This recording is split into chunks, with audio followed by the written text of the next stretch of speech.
Welcome into the Big Fight Breakdown here on ProBox TV. Download the ProBox TV app. Never fall behind in your boxing news. Also, the best way to see our ProBox TV fights, and that's what we're talking about today. December 11th. It's a story as old as boxing. Well, you think you're great, think you're undefeated, maybe one loss in your record, but you run into that veteran fighter who knows how to make a fight ugly. That's right. Jimmy Smith alongside the champs, Chris Algieri, Paulie Malignaggi. Gentlemen, that's what we have in the main and co-main. Two great fighters, up and coming. Are they really great? They run into a veteran who will push them to their absolute limit. When we start, of course, Jonathan Cardoza, 17-1, 50 knockouts, has power in both hands, taking on the veteran Eduardo Ramirez, 28-4-3, 13 knockouts. Paulie, you talk about it all the time. There are guys who know how to win rounds. They're not trying to win fights. They're not trying to knock anybody out. They know how to win rounds. They know how to frustrate young, hungry fighters. This could be one of those, yeah? Yeah, it's funny. I think about what you just said, and I actually think about Akitsugi in the co-main event. He's very good at winning rounds. Right. But talk about the main event. Cardoso is a guy. I'm looking at Ramirez's record, right? And Ramirez doesn't have the craziest knockout power, but Cardoso is a crazy knockout puncher, you know? But he's super exciting in that he gets hit like crazy. And I can remember the way you used to match Arturo Gatti. Well, Arturo Gatti is, you knew you was going to get hit, so you made sure not to match him with too many punchers, you know? But he could at least bail himself out of a fight where he might have been losing against a guy who didn't hit as hard. And you think of the Wilson Rodriguez fights where he got himself out of the Gabriel Ruelas fight. And then the guys once he wasn't able to bail himself out of, like the Ivan Robinson fights, you know, the Angel Manfredi. And you think about that era. And I look at Cardoso, and I'm looking at him, and I'm saying, this guy's super exciting. He's got big power, but he doesn't get out of the way. He doesn't get out of the way. He's always in danger in every fight. But he can fight. Yeah, he can fight. And so you wonder, can you make something out of him like that? But you got to still be careful. You got to match him with capable guys because you don't want to watch blowouts against guys who don't belong in the ring with him. But as long as somebody knows how to fight and doesn't know how to punch, they're capable nonetheless. And it's going to be a great fight against him. If you match him with punchers, this guy's going to get knocked out. You know what I mean? And then just like Arturo Gatti used to get knocked out when you match him with guys who are too big of punchers, right? But I feel like Cardoso has that sort of Gatti-esque type of style. I'm telling you, like I really think I'm exaggerating if you haven't seen Cardoso fight. Yeah. I'm telling you, he's just like that. If you got a capable guy in front of him, the guy's going to crack him all over the place. You know, he is. He's too up high. But then his offense is ferocious in and of itself. My only question is, does he have the chin Arturo had? Because yes, okay, you say you can't match big punches with Arturo. Obviously, nobody's got that good of a chin where you get hit with clean, big power shots all the time from big punches and survive. So with Arturo, you had to understand the punching power you were matching him with. But with Cardoso, the one loss on his record, it's a dud. It looks like it just doesn't belong there, but it's there. So you got to consider it. When he just gets hit in round one and the fight's over suddenly. And you're like, what? What did I just watch? Because you look at him before that and you look at him after that, this guy is just, it's like rocket fuel, man. I mean, you're watching him and it's just balls to the wall exciting. Does he have the fortitude to continue in a career like this? You're not going to last long in a career like this. Matter of fact, Arturo lasted probably way longer than he should have. Yeah. But he was like the phoenix. He kept rising from the ashes. Yeah. But you know, you got to be carefully match him too to bring him back so that you can put him in those big fights. Nonetheless, it was a great job was done with Arturo. Credit to Pat Lynch, who was an amazing manager for Arturo Gatti. Well, guess what? We're on ProBox TV. It's not really easy matching. Yeah, that's the thing. That's how it goes, right? That's the thing, right? I'm going to leave it off to my esteemed cohort here. But it's like, I can't say enough. I'm really, like, I think Cardoso, to say he's one of the more exciting fighters on ProBox, I don't want to look like a sell here because we've got so many exciting fighters on ProBox. No, but this guy really is. But like I said, that loss, the way it happened, I can't help but it still sticks in my mind. Because you could just be, he's 1 second away from being a dud too, you know? Yeah. Now, what I'm curious about, his last time out, and you saw the highlights there against Adam Lopez, a younger guy looking to make a comeback. There were those athletic moments where a fight kind of broke out and he was toe-to-toe and Lopez had his moments. Do those moments scare you a little bit? As Paulie says, he's there to be hit. No, not at all, because Adam Lopez is very capable. Yeah, and he's is an very athletic solid, kid. has an excellent jab. I've called Gabe many Oscar of his Valdez fights. is a good fighter. Yes, twice. And I've called multiple Adam Lopez fights over the years. Adam Lopez on any given night can beat some of the best guys in the world. Right. I was actually very impressed with Cardoso in that fight. And because he showed some of that resilience. He got hit with some big shots. He was pushed back at times. He had to dig deep, and he was hungry about it. He's coming off of actually 3 really impressive wins. He gave Jose Arellano his first loss, who's a very, very tough guy. Then he beats Alvarez. I think that was his first loss, too. Definitely his first stoppage loss. Is that the guy who had like 7,000 amateur fights? Yes, yes. But in actuality, he probably didn't. Super tall Mexican, highly, highly talented. Really was supposed to lose that fight, and Cardoza starches him on the ropes. Cardoza's coming off of 3 really, really good wins. But, Jimmy, this is a different kind of opponent. This is not like those other 3 guys. Yeah, he fought some prospects. He fought some guys coming up. He fought an Adam Lopez, who's a veteran, but never really got to. This guy's really tough. Yeah. This, I knew it. When I read this, I was like, ooh, this is a big step up. Yeah. Yes, Adam Lopez was a big step up. Yes, he did well in that fight. Very close fight, split decision win. But I did think Cardozo won. He pulled it out. This is another step-up fight. Just like ProBox always is. Always step-ups. And this guy that he's fighting Ramirez has some key wins. Has some key decent wins. Right? Key wins. He beat Mariaga, right? He beat Mariaga handily. Dropped him, won almost every round. Not an easy win. Coming off a decision loss to Mark Magasayo, former world champion. Tough, That's dude. a big one. This is a big step up for Jonathan Lopez and Jonathan Cardozo, excuse me. And he showed resilience in the last fight. He stepped up nicely. He's going to have to do it again in this fight. Now, what are your thoughts? Of course, the loss before that, this bum named Isak Pitbull Cruz, right? Yeah. So he's fought better talent. Paulie, when you're digging deep and you're in a tough fight, when is it, hey, I've been tough rounds with tough guys? When does that help you? When does that become a factor? Oh, it does. Which it has to be That's the self-belief a guy like Ramirez is going to have. Yeah. You know, I've been in with a better competition. I've been with a better opposition. Not only have I lost a better opposition, I've also beaten better opposition than he's beaten. Now, up to Cardoso to prove that he is of the level of that opposition. Because now you have, like the champ is saying, a step up here where there's comparables. Once you start reaching these level of opponents where there's comparables, you got a guy like Ramirez who wins and loses against pretty good opposition. You know, so now if you're able to beat him, you're able to be in that circle of trust. You're of the guys who can beat this level of fighter.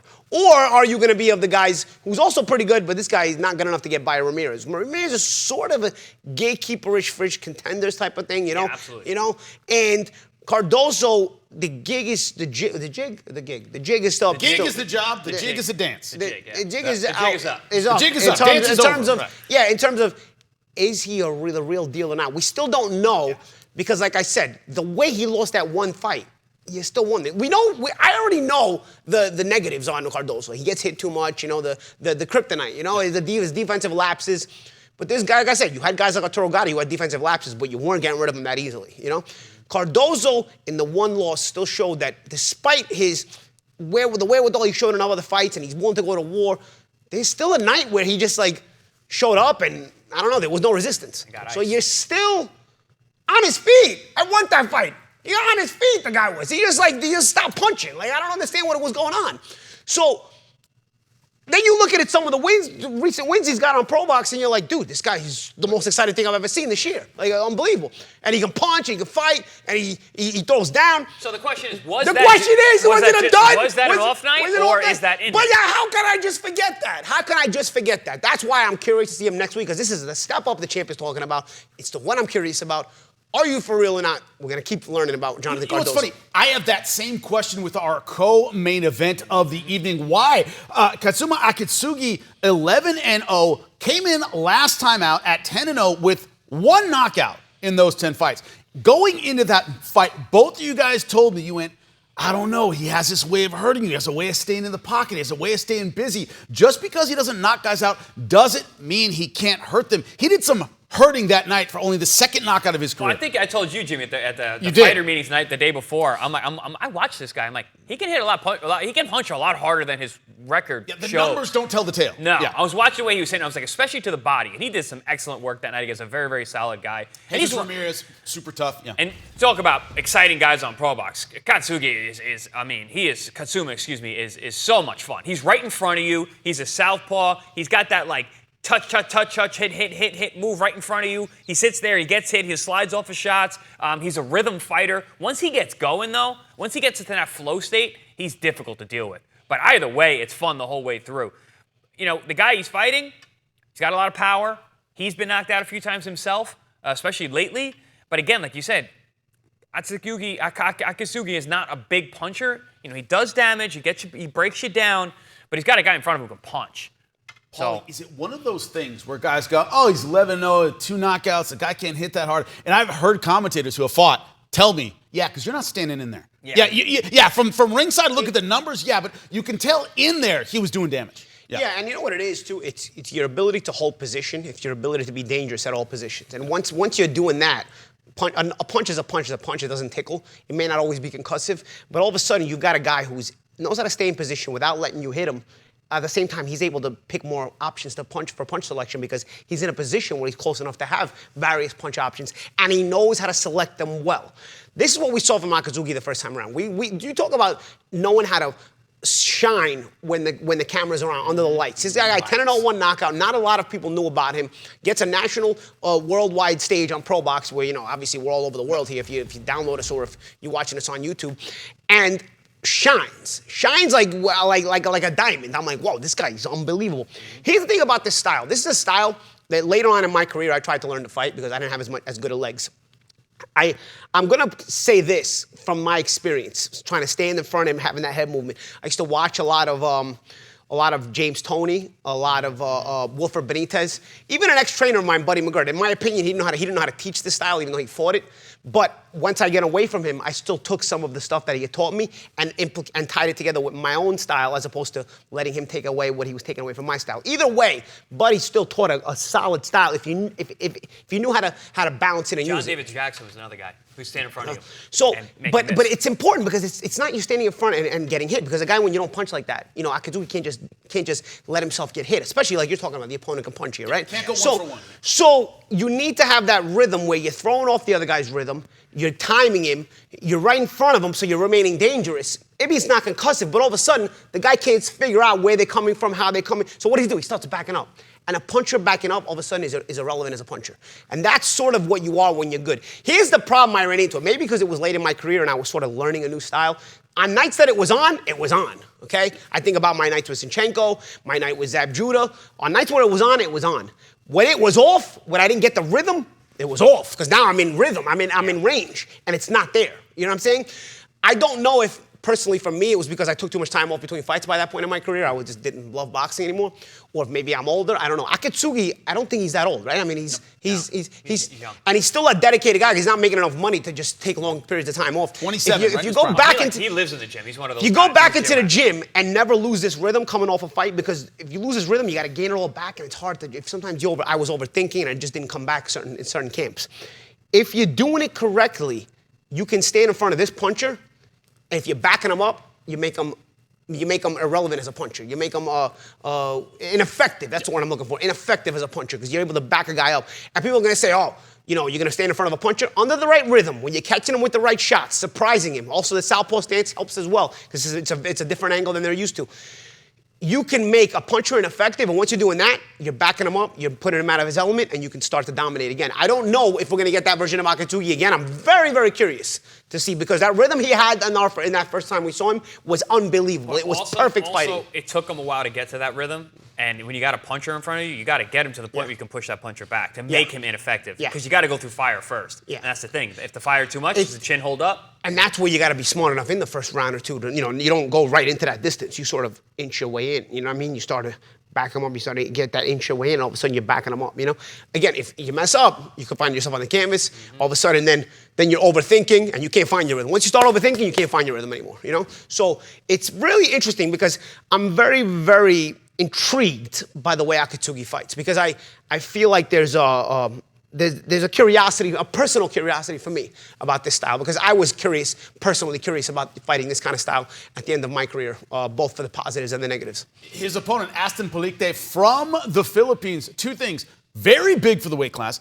Ioki, he went on Ioka, had a firefight with him, ended up getting knocked out, but he relies a lot on his punching. But Chris, on the downside, he's lost 2 in a row, both by knockout. It's almost like his punching ability, or his ability to, as you say, Paulie, stay in the fire, wearing down a little bit. Is this the right guy to maybe come back because he's not facing a heavy puncher? What's your thought? Yeah, I mean, punch resistance doesn't get better as you age or as your career goes on, but the guy can punch. He's a guy, basically, he's either coming to knock you out or get knocked out. So he's that kind of guy. But, again, he's fighting a guy who's not a big puncher. Yes, he can wear you down. Yes, he can stop you. Yes, he can hit you hard enough. But you got someone whose resistance might not be completely gone yet. This guy could be a real handful for Akitsugi. So this is going to be an interesting fight. What I'm curious about, I'm going to use an MMA reference here. When Frank Shamrock fought Nick Diaz, not known as a big puncher, more a volume guy, he said, no one punch hurt me. It's just as the fight wore on, I was like, I don't feel good.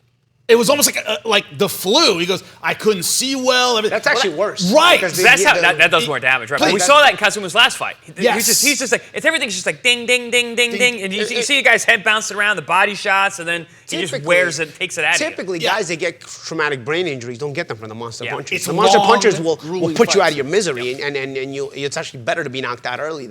It's the dragged out, constant contact. It's not concussive all at once, but over the course of time, it can be concussive. It can be dangerous. Those are actually, if you look at it, for the most part. I mean, you look at Boom Boom Mancini, it was a big puncher. That fight dragged along and it went and did the damage. But I also look at other fights where it wasn't like a known big puncher. I mean, I can remember the heavyweight fight with Abdul Salamov and Mike Perez. Perez wasn't known as a monster puncher. You know what I'm saying? It was just stylistically, and it was put it on him, put it on him, put it on him, put it on him, and all of a sudden there's damage. The first time I got south of my career was Errol Spence, and everyone afterwards, because I had gone the distance with Provodnikov, I had gone the distance with Manny Pacquiao. People were like, wow, does Errol hit harder than both guys? I was like, no, he doesn't hit harder than either one of them. He was like, well, what was the difference? I'm like, oh, he just hit me a lot. It was just it was the head, it was the body, it was constant, and he just touch. It was so much harder to deal with than big punches. I liked fighting single big punchers, so it's easier to stay away from those guys. I always had a good enough chin that even if they did catch me something, whether I got hurt or whatever, I would be able to okay. But the way that Spence was able to put combinations together when you stood in front of him, that's similar to how those kind of punchers are. Engine. Yeah. When you look at Jesus Ramirez, it was the last time we saw Akitsugi in the ring, was so interesting to us because we're listening in the corner, we have the translation. You don't get the urgency, Chris, to your point, when you're facing a big puncher. When a guy's, you're all right, and the rounds are going by, and you're going, he's not all right. How often do you hear in the corner the coach say, how's the punch? And the guy's like, oh, no, he's all right, we're good. Yeah. And then later on, you're like, not good. Not good. You're not Well, that's good, why, right? that reminds me, Emmanuel Stewart yelling at Lennox Lewis against Mike Tyson. Yeah. Everybody's wondering, why is he yelling at him? He's dominating. Because you don't want a live big puncher to gain any kind of confidence at all, because then it can change the dynamic of the fight. Even if he's behind, he can believe in himself and start winging big, powerful, dangerous shots. You realize, with a puncher, you want to have him under control all the time. Katsuma's different. He's more like the slow-boiling frog. Yeah. Like you're in the water, you think you're good. You think you're good, you don't realize it, and then all of a sudden you're boiled. You're cooked. and he's in super rhythm. Yeah. I'm curious if he get that rhythm again, because I'm telling you, I couldn't find the back-to-back camps all the time. I'm telling you, that thing is, watching that, it really amazed me personally. You know who had it all the time, which was an amazing fighter? Wilfred Benitez. We were all Wilfred stunned. Benitez. Wilfred Benitez is amazing. He did it all the time. I loved watching video of Wilfred Benitez. His nickname was El Radar, right? El Radar, yeah. Unbelievable. But when you look at this co-main event, which I think often the co-main event, I'll give it, is often a show stealer on ProBox TV, right? Yeah. The co-main event often steals a show. When you look at this one, gentlemen, from a coaching perspective, if you are coaching Palikte and you're wondering, hey, you can't let this guy find a rhythm, you can't let him get his volume attack going, is it start fast and hurt him early? As you said, Paulie, the confidence, try to take that away early. What's your strategy in this fight? I think break his rhythm. Either try to catch him with a big shot to try to get his attention thinking about your punching power, or try to physically, rough him up a little bit to not get into that rhythm, because that's a smooth rhythm that he has. So if you can break it up a little bit, I think one or both of those options is there, so that if Akitsugi can't find a comfortable rhythm and he starts to stand in front of you, it's easier for you to start to be able to catch him clean with one of your big punches. I think you've got to do something to disrupt that rhythm either way. Chris, you were a wrestler, you were a boxer, right? When people say, Saitiev, greatest freestyle wrestler of all time, won all of his Olympic medals in the same weight class. Why? You're carrying guys. It's a different kind of, weight is different when you are carrying somebody. You're a wrestler, you know it well. How do you make the smaller guy, Akitsugi, carry you? Because Palikte, big for the weight class, is about that physical pressure. Get him in the ropes, wear on him, make him essentially literally carry you. Is that a possibility? You actually read my mind, Jimmy. I was going to say, that's what I do. I was going to piggyback off of what Paulie was saying in terms, go out there, do what you do, but also make it rough. Make it really rough. Make it ugly dirty. at times. Because a rhythm guy, he needs to get into that flow state. But if you're tripping over the other guy's feet, if he's knocking you down, you lose a point. Whatever. Knock him off rhythm. Whatever. Hit him hard. Make it rough. Use your elbow. Foul him. Rough him. He's got a lot more experience too than Akitsugi. So using that experience, being physical, making it rough, really, really getting in there, dirty boxing style, pull his head down, whatever. Like I said, lose a point. If you're going to win, you're going to win. Force Akitsugi to use his legs more than he wants to. Yeah. Because again, a guy who's not a big puncher, you think about, he's going to use his legs. No, Akitsugi's best is when he's not using his legs. He's right there giving that upper body movement and punching off it. Make it rough so that Akitsugi has to use his legs, and all of a sudden he has to go to a different plan.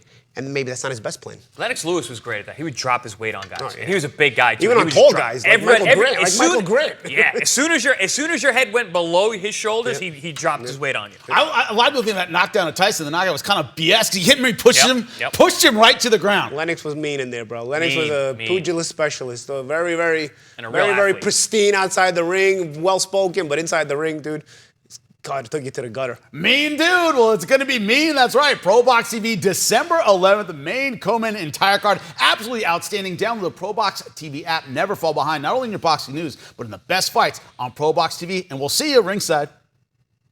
Wednesday Night Fights, December 11th. Knockout artist Jonathan Maximo Cardoso returns to the ProBox ring to take on Mexico's Eduardo Zurdito Ramirez. Wednesday Night Fights. For more ProBox TV, scan the QR code on the screen or go to the App Store and Google Play. ProBox TV, your boxing channel.